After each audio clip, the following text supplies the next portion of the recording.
Hello Leo, Sun, Moon Rising, and Venus Signs. Kamusta kayo? Sana po ay nasa mabuti kayong kalagayan. Welcome back po sa Star Tarot. At kung bago kayo rito, welcome din po kayo. Please subscribe, like, share my videos, and leave me a comment kung naka-resonate kayo. So, wisdom. Ayan. So, ang dami mo nang natutunan sa buhay in the past. Sinasabi dito na marami ka ng natutunan, marami ka ng nadiskubre, marami ka ng mga learnings in the past, and maybe sa ngayon, kailangan mo ng gamitin yan, no, sa inyong sitwasyon. Maaring this is the perfect time na ay apply mo kung ano man ang mga natutunan mo, you know. And also, for some of you naman din, Leo, pwede rin na kailangan ng iba sa inyo sa ngayon ng advice, no, from other person. Maaari na meron ding mga sitwasyon ng iba sa inyo na nangangailangan kayo ng um, additional na information, diba? O pwedeng ang iba sa inyo kailangan ng additional na mga bagay na kailangang malaman at matutunan ninyo at this time. So, huwag kayong mag-hesitate, no? Huwag kayong magdalawang isip na lumapit sa kung kanino man to ask for help. Okay? Yung ganon. Major life change. Time is right for major life changes as a new lifestyle or location brings great joy and a trouble-free existence. Pwedeng napapagod na kayo, no, sa paligid ninyo, sa mundong ginagalawan ninyo sa ngayon. Maaaring yung mga kapitbahay ninyo kung saan man kayo nakatira po, pwedeng hindi kayo komportable kasi maaaring, alam mo yun, may mga kapitbahay tayo na ang hahaba ng leeg, hindi ba? Wala kang nakikitang tao pero na nakatingin sa'yo, pero ramdam mo na merong nakatingin sa'yo, 'di ba? Kasi may mga kapitbahay tayo na lumalaki yung mga mata, laging nakatanaw sa atin, may mga gano'n. Kaya pupuwedeng ibang nai-stress ka siguro sa gano'ng sitwasyon, 'di ba? Hindi maiwasan na maiinis ka talaga, puwedeng gano'n. Kaya parang gusto mo ng gusto mo ng umalis, 'no, diyan sa tinitirahan ninyo. Kaya maaari na ang iba sa inyo hindi na makatiis, maaaring magre-relocate talaga. Pupuwede nga ang iba sa inyo maglilipat ng tirahan, maglilipat ng lugar na titirhan ninyo. Maybe mangingibang bayan kayo or mangingibang barangay, 'di ba? Or pupuwedeng ah, may paraan naman at ang iba sa inyo talagang pupuwedeng mangingibang bansa pa, 'di ba? Para na lumayo lang sa mga taong ito na nagkakaroon ng negatibong epekto sa existence ninyo, hindi ba? Kasi kung nakakabwisit naman talaga. Pupuwede rin na ang iba sa inyo is going to change your lifestyle, 'di ba? Maaaring ang iba sa inyo will realize na mas masarap ang buhay ng simple lang, mas maging simple ang pamumuhay, mas maganda, mas maaliwalas sa pag-iisip, ganyan, ano. So, yun, o puwedeng merong mga pagbabago sa lifestyle ng iba sa inyo. So, this is something, no, na talagang malaki ang magiging pagbabago. Malaki yung magiging pagkambyo ng direksyon na tatahakin ninyo at this time. Difficult times, sabi dito, be on your guard against chaos as unforeseen perils or emotional upheaval are foretold. So, maging handa ka lang for anything. Okay? Maging handa ka lang for anything. At saka mas magandang lagi lang talaga tayong nagdadasal. Let's always pray for our safety and ask for protection. Always call on Archangel Michael. Okay, Leo, lagi kang magdasal, no? At lagi mong tawagin. Kahit nasa loob ka ng bahay, mas maganda pagising mo talaga, 'di ba? After ka na magdasal sa kay Papa Jesus, after ka na magdasal ng pasasalamat, at kung ano man yung kung ano man ang ipagdadasal mo, no, for the day, call on Archangel Michael as well na before ka bumangon sa iyong higaan, 'di ba? Nandiyan na siya para bantayan ka. Okay?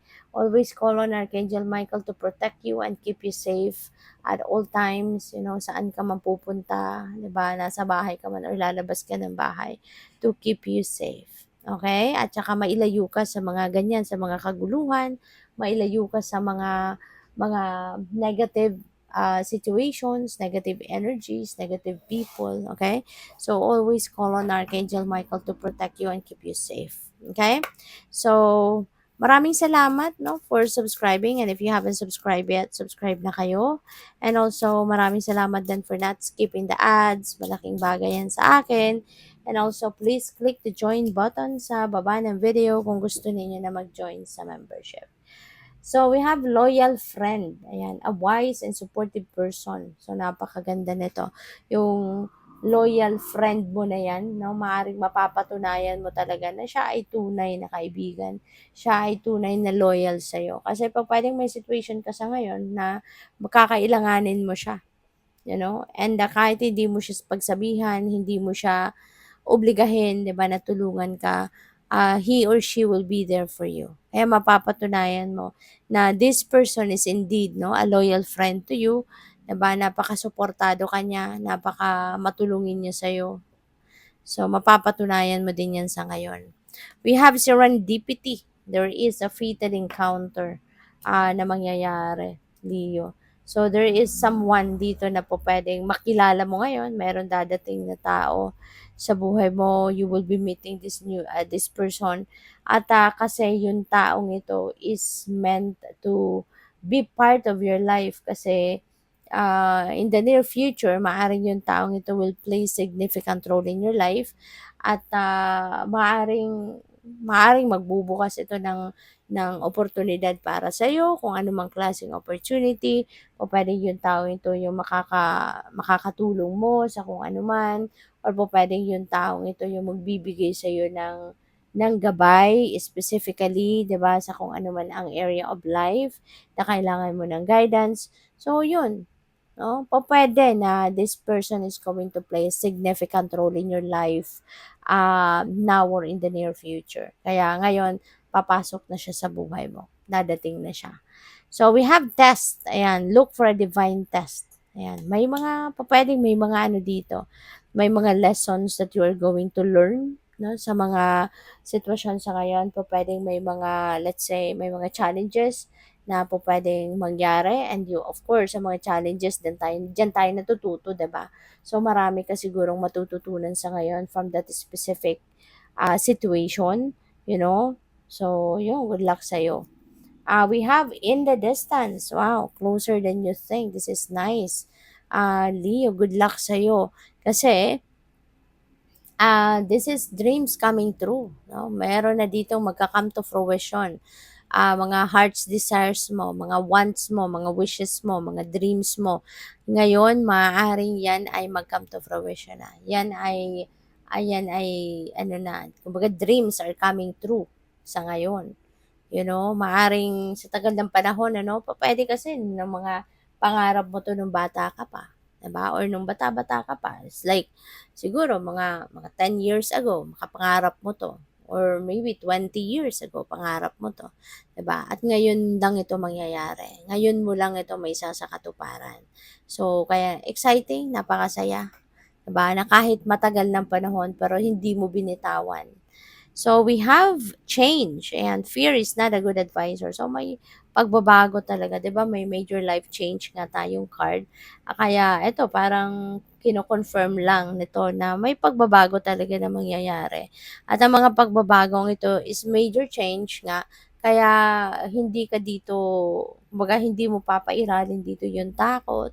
'Di ba? Kung dati, hindi mo mabago-bago yung sitwasyon mo, hindi mo magawa-gawa yan kasi maaaring natatakot ka. Pero ngayon, wala na, no? Expired na yung takot mo. At maaaring na-realize mo sa ngayon na hindi na dapat na natatakot tayo kasi otherwise, walang mangyayari, wala tayong mararating. Hindi natin mararating ang mga ang mga bagay na gusto nating ma-achieve kung matatakot tayo, 'di ba? So what else? We have epiphany. Cycles repeat until the lesson is learned. Ayan. So siguro magkakaroon ka din ng realization sa ngayon, no, Leo, na bakit paulit-ulit, no? May mga paulit-ulit na nangyayari sa buhay mo. 'Di ba? Yung parang, teka lang, nangyari na to sa akin nung few months ago. Tapos ngayon, eto na naman, 'di ba? Same thing. Alam mo kung bakit? Kasi maaaring hindi mo pa nakukuha kung ano yung ibig sabihin ng universe. Hindi mo pa nakukuha yung lesson na dapat mong matutunan from that situation. Kaya talagang ibabalik ng divine universe yan sa sitwasyon mo.